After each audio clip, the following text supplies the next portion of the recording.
हमारा समय आ गया है और मैं मानता हूं कि इसीलिए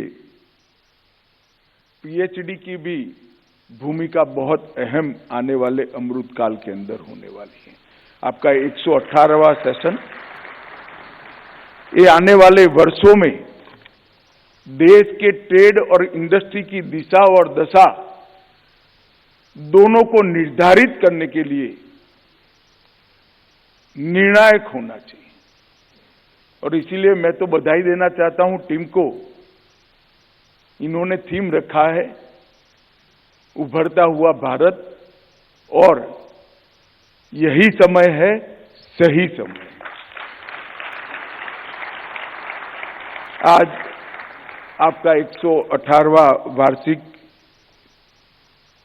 सत्र का जो थीम है राइजिंग इंडिया, और यही समय है सही समय है। मैं मानता हूं कि ये समय को देखकर बहुत उपयुक्त है। PhD chamber of commerce 1.5 lakh से अधिक छोटे बड़े उद्योगों का प्रतिनिधित्व करता है और एक प्रकार से वॉइस ऑफ इंडस्ट्री और ट्रेड इसके रूप में पीएचडी चैम्बर ऑफ कॉमर्स को जाना भी जाता है।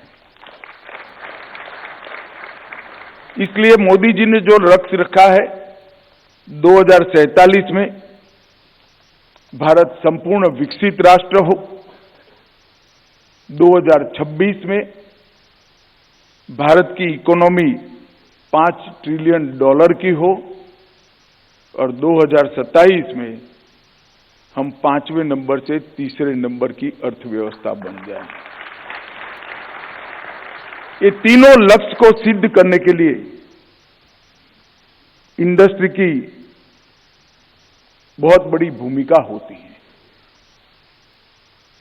ट्रेड और इंडस्ट्री एक प्रकार से देश की इकोनॉमी का हृदय होता है, जहां से ऊर्जा पूरी इकोनॉमी को मिलती है। और आज आप विश्व में कहीं पर भी जाइए, इंडियाज मोमेंट की बात होती है और पूरा विश्व मानता है कि भारत वाइब्रेंट स्पॉट के रूप में उभरकर सबका आकर्षण का केंद्र बना है। पिछली तिमाही में हमारी अर्थव्यवस्था 7.8% के वृद्धि दर से बढ़ी और मुद्रास्फीति भी 40 महीनों के सबसे नीचे स्तर पर मेंटेन करने में हम सफल हुए हैं।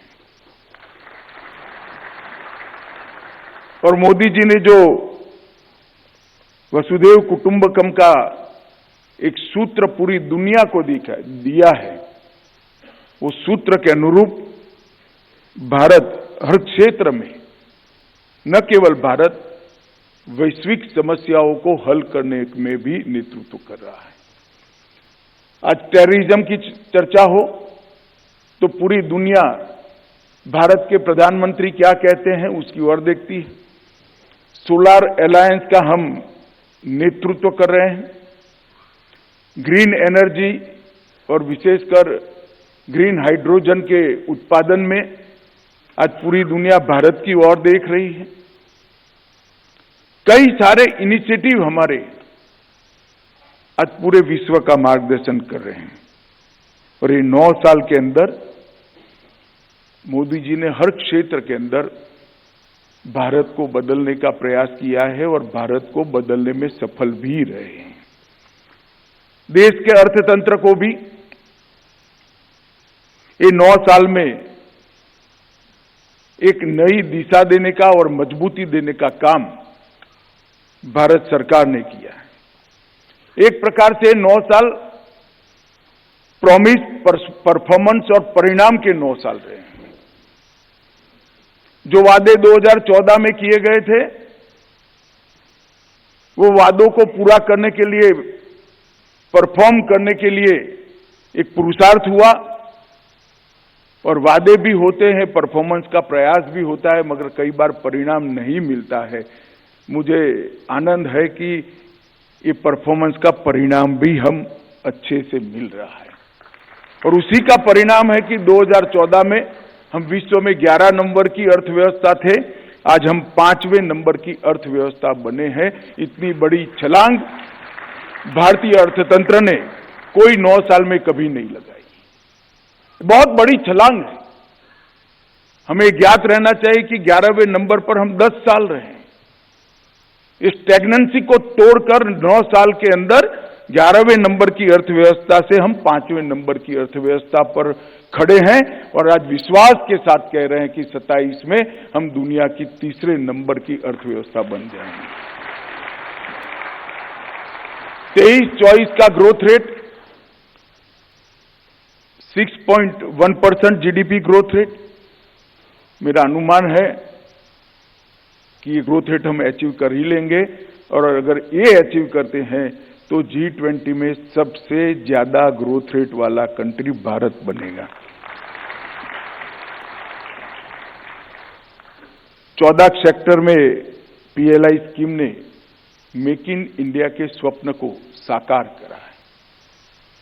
आज पूरे विश्व के लिए उत्पादन के लिए भारत लुक्रेटिव डेस्टिनेशन बना हुआ है। विश्व की सारी कंपनियां जो कोई भी देश छोड़कर कहीं जाना चाहती हो तो उसकी सबसे पहली प्रायोरिटी भारत है। वो हम सब के लिए बहुत सारे मौकों का निर्माण करती है। मित्रों, बहुत सारा बदलाव भारत ने इन 9 साल के अंदर देखा है। मैं कुछ चीज जरूर कंपैरेटिवली बताना चाहूंगा जिससे हम सबके आत्मविश्वास में भी वृद्धि हो और कितनी बड़ी अपॉर्चुनिटी हमारे सामने खड़ी है इसके प्रति हमारा ध्यान जाए। जीडीपी 2004 से 14 का जो एक कालखंड था वो पूरे देश को झंझोड़ने वाला था। राजनीतिक अस्थिरता का 30 साल का दौर का ये अंतिम समय था। ये 10 साल, ये 9 साल राजनीतिक स्थिरता के रहे, नीति निर्धारण के रहे।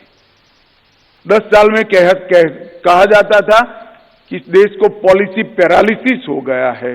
हमने ढेर सारी नीतियों का निर्माण ये 10 साल के अंदर किया है और इसी का परिणाम है कि हमारा जीडीपी 2.03 ट्रिलियन से 3.75 ट्रिलियन तक पहुंचाने में हमें सफलता मिली है, जो लगभग 2 गुना है। प्रति व्यक्ति आय 68,000 रुपया था, 68,000 था। 2013-14 का मैं आंकड़ा कह रहा हूं और प्रति व्यक्ति आय 22-23 में 1,80,000 करने में हम सफल हुए। कैपिटल एक्सपेंडिचर 2014 का, जो अर्थतंत्र का एक बहुत बड़ा पैरामीटर्स होता है कि बजट में कैपिटल एक्सपेंडिचर